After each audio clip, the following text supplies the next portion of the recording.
I've been visiting Marston, a quiet rural haven deep in the Suffolk countryside. A place that seems idyllic at first glance, with its green fields and quiet lanes.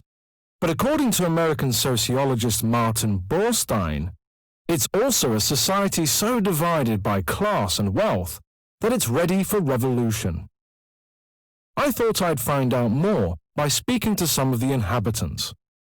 Major Ronnie Wentworth, chairman of the parish council, who lives in the 16th century manor house, told me that he mixes with the residents of the housing estate at the other end of the village. They all mix quite a bit, and that, as Marston's a small village, they all know each other.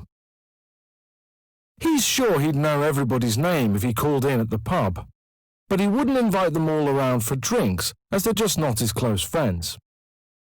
Retired surgeon Alan Morgan said something similar.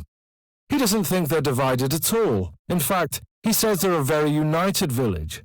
Only last month they had their annual village fete. Everyone joined in, and they raised money for a local charity. He says there are some divisions, but there are no real conflicts. But are these divisions class divisions, as Professor Borstein would have us believe? The oldest village inhabitant, Madeleine Squire, now 97, recalls the days when her father owned most of the village and the land around it. She said they led such a lovely life then. Nowadays everyone works so hard, but then they had a butler, 2 cooks, and maids and gardeners. If she went to a party and came back late, she'd just instruct the butler to wake her after 8 hours with black coffee, and they called her father sir, and she was miss to everybody. She said you don't hear that today, as everyone is so rude. Well, that's more like the sort of social division I was expecting from Professor Borstein's book, but old Mrs. Squire thinks it's vanished. I made one last attempt to find the class war and visited the local pub, the Moor's Head, where the last vestige of physical class division is still to be seen, the lounge bar for the middle classes and the saloon bar for the workers. I picked out the oldest labourer from a group who've come to relieve their hunger and thirst after laying the pavement outside. Did he feel divided from people like Major Wentworth and Dr. Morgan? Did he want to overthrow them in the name of the class war? Apparently not.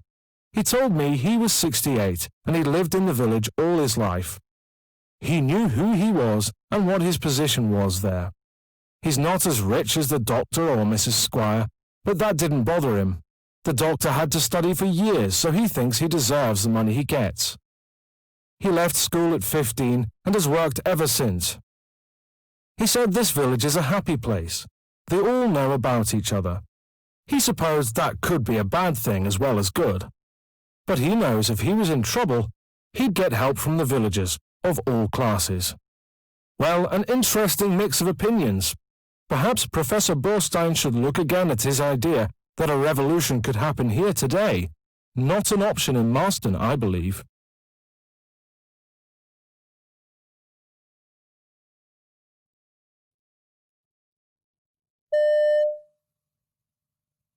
Speaker 1. Oh, it was terrible, really. Your possessions going missing is dreadful. We took the 15-day Eastern extravaganza and we travelled overland from Montreal to Washington, calling at, where was it now? Ottawa and Boston. That was lovely, and then New York with all the sights. And we stopped at Niagara Falls too. We'd always wanted to go there, but it was going down to Philadelphia when things started to go wrong. I know I put the bags on the coach. I remember doing it, and then going and sitting in the back seat. But when we arrived in Philadelphia, we found they had gone. We just didn't know what to do. Speaker 2. We were driving mostly, through New England. It's a really pretty place, especially in the autumn, or the fall as the locals call it. Actually, you can hardly understand them. The accent's so different to ours. But anyway, we stopped to eat in Deerfield, which has this mile-long street where all the buildings are from the 18th century. In a small restaurant there, we met a lady, and we got chatting, the way you do. It turned out we had the same name, Harding. And more than that, her family had originally come from the same village as mine. Isn't that strange? Her family had left England over 200 years ago. I wonder if we're related. Speaker 3. We stopped off in Quebec to do a bit of sightseeing, and we had half a day to spare before going on to North Hatley. And we're in the old town, and it's terrible really, because they still have the old streets with cobbles, so difficult to walk on. Well, as I was walking along, I tripped and I hurt my ankle. I knew something was wrong because I couldn't walk. Oh, it was awful.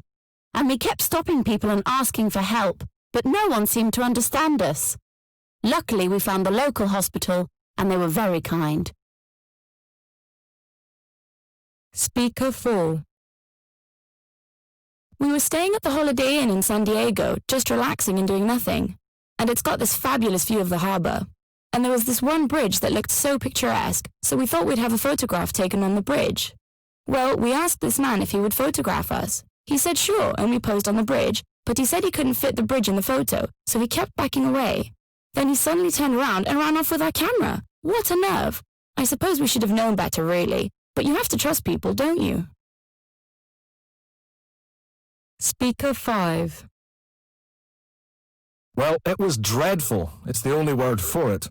The hotel was like a prison camp. What a great place for a holiday. We complained there and then. But the rep refused to move us, so we went out for a meal. The area is supposed to be famous for its fish, and within an hour of eating, my wife and I went down with food poisoning. We felt awful. We spent the whole week in our room, so, of course, we didn't get to see anything. We were still feeling ill when we had to come home. In fact, we needed a holiday.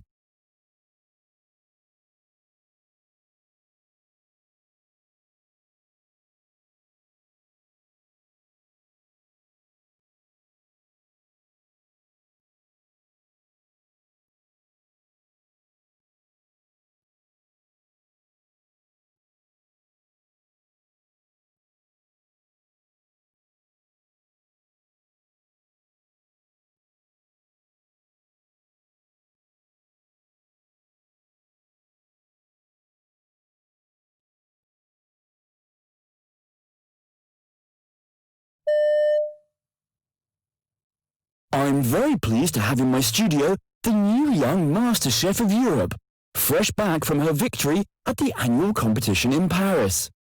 Welcome, Agnes Gower. How does it feel to have won such a prestigious competition? Thanks. As you can imagine, my main feeling is elation. I'm so happy to have come first among so many truly talented people. But I also have some mixed feelings because I'm not sure I really deserve to beat such talented rivals, and I'm also relieved it's all over as it was rather stressful and tiring. But all in all, I just feel so lucky and happy. Let's get back to the beginning then. How did you first become interested in cooking? I come from a long line of good home cooks. Both my mother and grandmother are excellent cooks. They made everything by hand in our house. Bread, cakes, and all our meals. Nothing is out of packets or tins. And I was always encouraged to come and help in the kitchen, to taste the food as it was being cooked. So I've been in the kitchen helping for as long as I can remember. So, that's what inspired you to become a chef then? It's definitely true that the food traditions in my family are what got me interested in cooking in the first place. But what made me want to become a professional chef and not just be a good home cook was watching all the programs on television about chefs working in proper restaurants. I think there's a difference between home cooking and restaurant food. How would you describe that difference? I think home cooking can be some of the best food in the world, but there's a difference between cooking for your own family in your own home and cooking in a professional kitchen for paying customers. First of all, people in restaurants don't really want the same kind of food they can make for themselves at home. They want something a bit different. It needs to be impressive and perhaps a little bit theatrical. I've never heard of food being described as theatrical before. What do you mean by that? Well, when you're at home, you just put food on the plate, but in a professional kitchen, you try to make it look as appealing as possible. You might pile the food in a pyramid on the plate or pour the sauce in an artistic way around the side of the plate.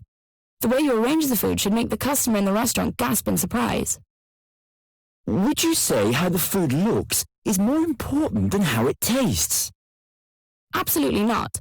Some chefs might think that presentation is the key ingredient, but not me or any other serious chef either. The food has to be cooked to perfection. That's why training to become a chef takes such a long time. A good chef knows all the classic techniques of French cooking, as well as some of the best cooking methods from other cuisines around the world too.